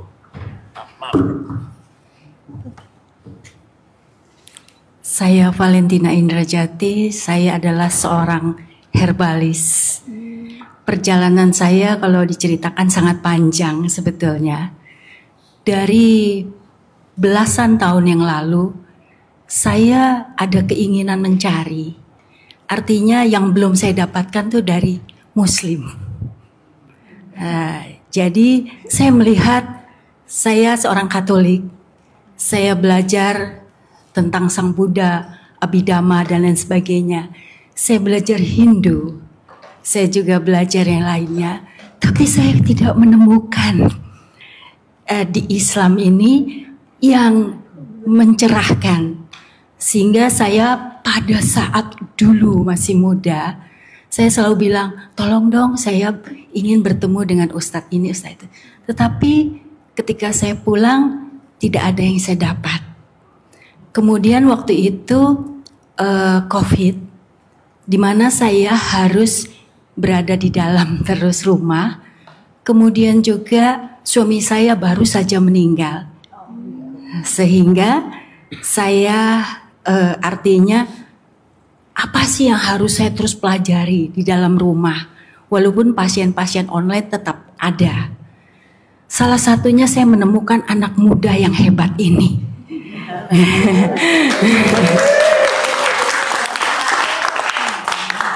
Kang Abu Marlo, saya begitu tertarik. Saya jatuh cinta dengan anak muda ini, dalam arti tanda kutip ya. Saya bilang kepada Tuhan, Tuhan, jikalau Engkau berkehendak, saya ingin bertemu dengan anak muda ini yang saya lihat seperti anak saya sebetulnya. Ya, dan itu merupakan suatu yang luar biasa.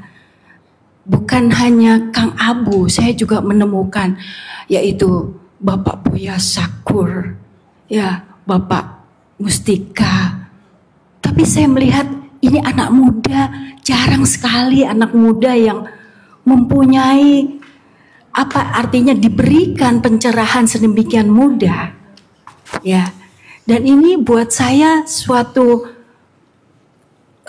kalau saya bisa memilih, saya ingin muda kembali. Betul, karena saya sebetulnya pencarian saya itu dari kecil. Saya dulu ingin menjadi seorang biarawati. Saya pikir jadi orang biarawati hidup saya pasti jauh lebih baik. Tetapi saya ditolak waktu itu, saya masih SMP. Katanya, enggak boleh, udah belajar dulu. Kan kalau jadi biarawati itu harus SMA lulus dulu. Dan harus memang melakukan pendidikan yang lain. Sudah saya lari lagi, saya cari ke wihara. Saya ketemu dengan biksu, Bante. Pulang, katanya kamu anak kecil. Mau ngapain? Dan saya tidak pernah menemukan kata-kata meditasi dalam bacaan ataupun saya hanya tiba-tiba mengatakan saya ingin bermeditasi. Dia tanya agamamu apa dan lain sebagainya. Pulang nanti mamanya marah. Nanti saja. Karena saya masih terlalu kecil. Dan saya banyak perjalanan saya dari India. Tapi yang membuka sesuatu adalah ketika perjalanan saya ke India. Saya bertemu dengan para spiritual yang orang mungkin tidak mengenalnya. Dia bersembunyi di suatu tempat istilahnya. Dan saya banyak belajar dari Sang Buddha. Makanya seringkali para Bante mengatakan kepada umatnya, belajarlah seperti Bu Valentina. Beliau bukan Buddhis tetapi sangat Buddhis. Seperti yang dikatakan Kang Abu. Jadi bukan menjadi orang Islam tapi yang Islami begitu. Dan perjalanan saya terus menerus dan saya tidak pernah meninggalkan meditasi. Jadi meditasi memang betul apa yang kata Kang Abu. Meditasi itu tidak hanya duduk diam lalu memperhatikan nafas. Itu awal. Nanti kita sudah memperhatikan gerakan, memperhatikan jalannya pikiran, memperhatikan langkah kita. Sehingga apapun yang kita lakukan adalah secara meditatif sampai pada tidur kita yang meditatif. Seperti itu. Terima kasih Kang Abu. Tuhan sangat luar biasa mempertemukan saya dengan Kang Abu. Ya, karena anak saya ini seringkali bertanya begini. Ini mohon maaf ya, saya bukan untuk ini ya. Tapi saya selalu memberikan pengertian untuk anak-anak. Anak saya bilang begini, "Mama, kenapa sih orang Islam tuh selalu cari pertengkaran terus, mau berperang terus?" Saya bilang, "Jangan lihat di situ. Tidak, aku juga tinggal di Jerman demikian orang-orang." "Tidak, kamu tidak mengerti," saya bilang begitu. Bahkan anak saya yang besar menikah dengan seorang Muslim. Ya, begitu. Jadi kami begitu mengajarkan. Ayah saya adalah seorang Muslim, tetapi masuk menjadi Katolik. Tetapi saya banyak belajar Katolik bukan dari ibu saya yang dari kecil Katolik. Pendidikan itu saya dapatkan dari ayah saya. Tidak satupun keluarga ayah saya yang di luar Islam. Semua Muslim. Dan itu saya acungkan jempol kepada ayah saya. Karena beliau mengajarkan betapa indahnya sebetulnya Islam itu. Jadi setiap pagi, saya jam 2:30 pagi saya bermeditasi. Sampai jam 5. Pertama saya membaca Alkitab walaupun satu ayat dan tidak secara hierarki gereja, artinya oh hari ini kan ada kami itu, hari ini membaca yang ini begitu. Tidak, setelah itu saya membaca berparita, bercanting.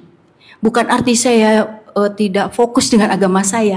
Kemudian saya baca Al-Karim. Setiap satu ayat saja. Dan saya baca Bhagavad Gita, saya tutup dengan puji syukur pada Allah. Begitu, terima kasih.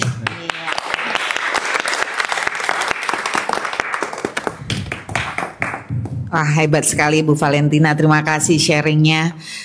Semoga kita bisa saling sama-sama sharing ya Kang Abu ya. Dan kita welcome Ibu Valentina kalau mau kita ada kajian, monggo silahkan kita welcome. Dan tidak lupa juga kita harus menghargai sesama. Jadi itu dia yang diajarkan oleh Kang Abu, yaitu kita saling mencintai sesama.